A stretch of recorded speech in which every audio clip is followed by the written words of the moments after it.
Salut, c'est Nicolo, vous êtes dans Très bien habillé, la vidéo hebdo pour être bien sapé. Et pour être bien sapé, faut comprendre les couleurs. Sauf que les couleurs, c'est compliqué. Un tour sur Google vous montrera qu'il y a tout un tas de tentatives de théoriser les couleurs qui vont bien ensemble, qui parlent de cercles chromatiques, de couleurs chaudes et froides, et qui vous assignent des saisons en fonction de votre teint, de vos yeux et de vos cheveux. Bref, c'est le bordel. Et même si les experts arrivent assez facilement à expliquer après coup pourquoi un combo de couleurs fonctionne bien ou non, toutes les théories qui essayent d'expliquer à l'avance tous les assemblages possibles ne tiennent pas la route et sont plus remplies d'exceptions que de cas qui confirment la règle. Et avec tout ça, si vous n'y connaissez rien, vous êtes pas plus avancé. You know nothing, j'en ai, même pas comment porter du blanc avec du bleu. Donc avant même que je vous parle de tenue, faudrait déjà comprendre comment les couleurs interagissent entre elles. Faisons simple pour commencer. Les plus pointus vous diront qu'il y a une nuance de jaune qui va parfaitement avec le bleu de ce pantalon. Et ce discours-là, c'est très bien, mais c'est bien quand on a 5 ou 10 ans de passion pour la sape sous le capot et qu'on reconnaît ces choses-là d'un coup d'œil. Et accessoirement, une penderie suffisamment remplie pour habiller 3 clones de soi par saison. Donc plutôt que chercher à faire des combos idéaux absolument parfaits ou à vous donner toutes les combinaisons possibles, on va plutôt essayer de faire une méthode qui vous permettra de mettre 2 couleurs côte à côte sans que ça fasse saigner les yeux. Et c'est déjà bien. Les couleurs les plus répandues chez l'homme. Déjà, plutôt que parler de toutes les couleurs, on va parler des couleurs que vous trouvez communément sur le marché du vêtement masculin. Vous voulez vous habiller, pas devenir peintre après tout. Et pour chaque couleur, je vous cite les nuances les plus communes. J'ai classé ces couleurs très répandues en 3 groupes, les méga faciles, les plutôt faciles et les moyennement faciles. Et pour chaque couleur, vous avez aussi les nuances les plus communes. Premier groupe, on a le bleu, principalement le bleu marine, mais aussi le bleu ciel ou le bleu moyen.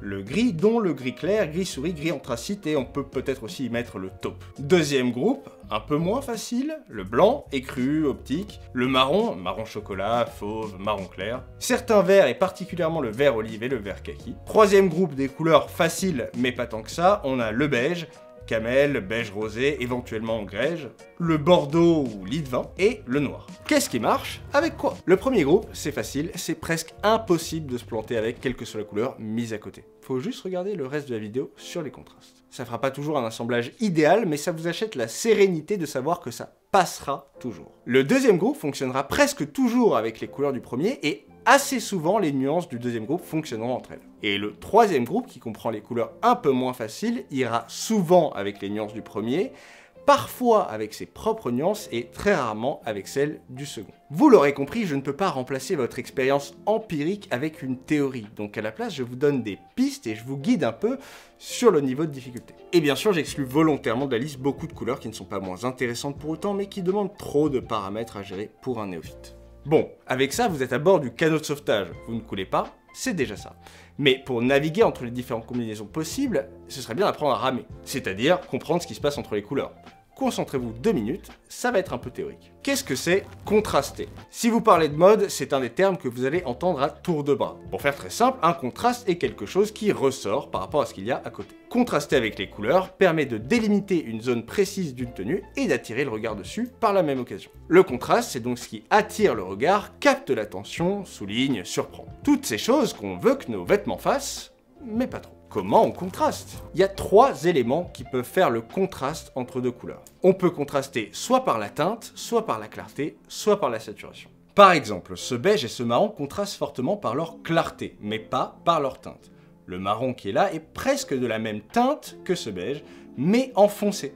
Et si on le rendait plus clair, il deviendrait comme ce beige, ils sont dans des teintes proches. Ici au contraire, on a un rouge et un vert qui contrastent fortement par leur teinte, mais pas par leur clarté. Ils sont d'une clarté similaire. Autrement dit, il faudrait les assombrir autant l'un que l'autre pour arriver à du noir, ou les éclaircir autant l'un que l'autre pour en faire du blanc. Pour autant, ça reste du rouge et du bleu, donc ce sont des teintes totalement différentes. Voilà ce que sont la teinte et la clarté. Quant à la saturation, c'est ce qui désigne à quel point une couleur est proche de devenir du gris, c'est-à-dire de la non-couleur, si elle est désaturée. Ou au contraire, à quel point elle est vive, donc très saturée. Les couleurs désaturées sont parfois qualifiées de pastel, et par exemple rouge et vert en désaturé, ça peut donner ça, un genre de vieux rose ou de vert menthe. Et leur contraire en très saturé, ça donne bien sûr des couleurs très vives. La raison pour laquelle tout ça nous intéresse, à part pour faire joujou avec le sélecteur de couleurs Windows, c'est que en mettant 2 couleurs côte à côte, vous pouvez juger d'à quel point le contraste est fort à partir de ces 3 paramètres. clarté, teinte, saturation. Une fois qu'on le sait, on peut faire des constats assez simples en matière de vêtements. Tout d'abord, il est plus facile de juxtaposer des pièces quand elles ne contrastent que sur un ou deux de ces paramètres, mais assez difficile quand elles contrastent sur les trois.